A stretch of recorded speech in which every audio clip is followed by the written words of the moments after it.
that every morning. Good morning, saints. I love that. They're all of them saints of God, and I mean God helping me to be one too. You and me. It's not out of the realm of possibility. It's what we practice in our baptismal covenant. It's what we practice in our faith. It's what we say over and over again in worship together and in the prayers. So today is the day we saints with a little s, remember that we are joined with all the saints, be they big S or little s, in heaven, and all who have gone before. There's a powerful spiritual bond between those in heaven and us who are living. I love the church, militant. I love that. That's what who we are. We're right here at present, the church militant, those of us who are living. Today we do remember solemnly our connection with those saints who have gone before us. Last week, I read an article in the New York Times with the title, "At a Pittsburgh crime scene, Jewish volunteers guard the bodies of holy martyrs." I think they're saints too. And I think they lived daily lives of righteousness, not knowing they would be saints. So this article that I was fascinated by described the burial rites of the Jewish community, something I don't know a lot about. And so I was fascinated and wanted to read more. The word martyr in the headline caught my attention because so many of our Christian saints are called martyrs, those who lived exemplary lives and died bearing witness to Jesus.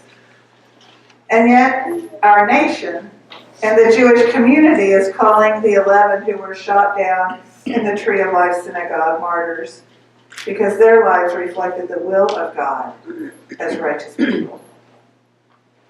I don't know if the Jewish faith calls those who sacrifice their life for their faith martyrs, but Christians do, and we believe that martyrs are witnesses who have stood courageously, generously, righteously, and lovingly as exemplars of the faith. And I want to confess that I have long believed, wrongly, that only Christians could be called saints. I thought that we only recognized those heroes, exemplars of the faith, who are baptized and lived according to Christ's teachings. But I no longer believe that. I have a book of icons, ancient and modern, called Christ in the Margins. The book contains over 40 exquisite icons and their biographies of God's best friends who have persevered with hope in difficult times and sought justice while others chose to stay out of the fray. The community of saints always needs to be expanded. In this book, there are icons of prophets like Stephen Biko of South Africa, Cesar Chavez, holy fools, like my favorite, of Albert Einstein, artists and poets like Johann Sebastian Bach and J.R.R. Tolkien.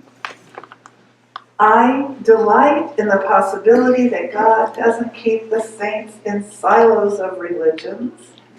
I have hope there is truly an interfaith fellowship divine that is united around the throne of God. I reject any idea that the God of love has designed an afterlife that walls off the faithful of any religion from each other. And I reject any idea that the God of justice ever intends to put up walls between the living, for that matter. The martyrs of the Tree of Life synagogue have been described by the people who knew them as exemplary people of faith. And I've read about each one of them: joyful, hospitable, gentle, generous, just, serving others, and devoted to their God.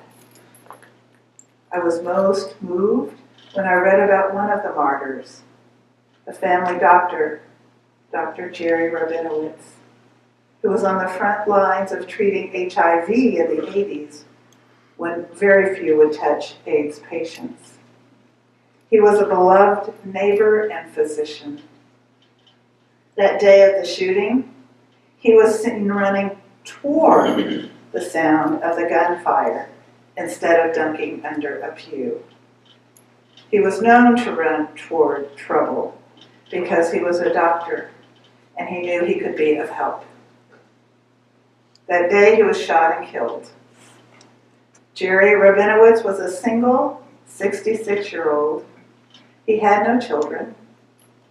As I learned about Jewish funerals last week, I learned about the beautiful, high, holy prayer that is chanted by the rabbi in ancient Aramaic, called the Kaddish. It is a vigorous declaration of faith. The tradition is that at Jewish funerals, only the family members who are mourning stand when the Kaddish is chanted. However, it was noted by his patients and friends that Dr. Rabinowitz practiced an unusual custom at funerals. Week after week, year after year, he stood and chanted the Kaddish in mourning at funerals. It was said that he would attend funerals for people who had no one to stand for them, even if he didn't know the person. When he was asked why he always stood, even though custom did not require it, he would say it was because he had no children who would one day stand up for him, and therefore he stood for others who had no one to stand for them. And so when the Kaddish was read at Sunday's memorial service for the victims in Pittsburgh, the 300 mourners rose as one and stood and prayed in his memory. They ended with these words, "May there be abundant peace from heaven and life for us and for all Israel," and say Amen.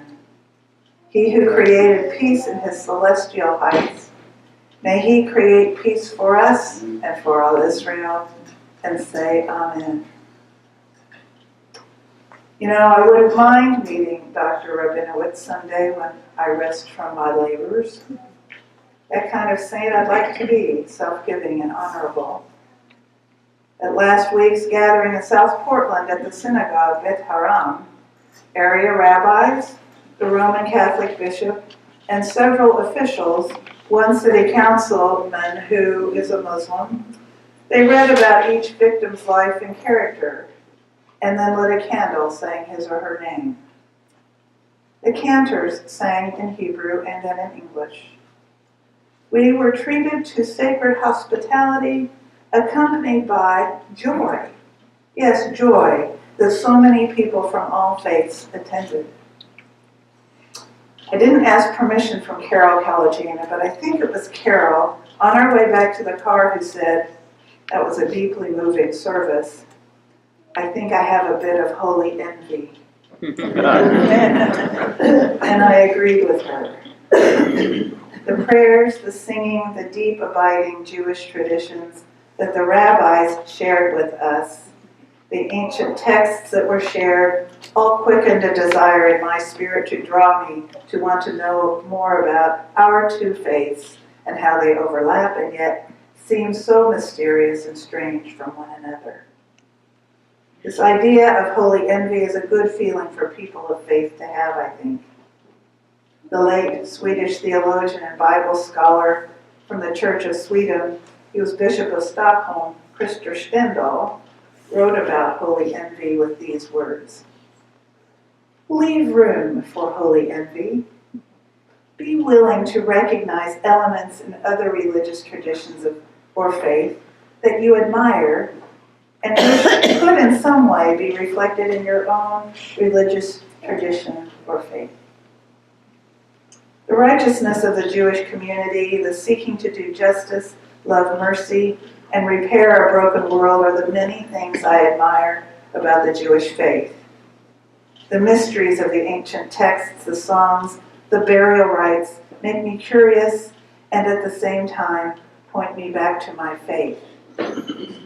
They convict me to be a better Christian because I want to show my community and those of other faiths the best way I practice my faith.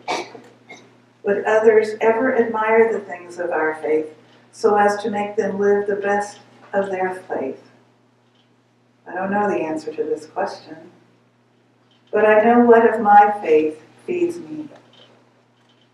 Celebrating the saints, that feeds me, and the hope and mercy of God. May we follow Jesus' call to the saintly life of healing, loving, serving, praying, and worshiping. And now it is my joy to invite Macaulay Ward, member of the stewardship team, to come forward and bear witness to this year's theme, Jesus Calls, We Follow.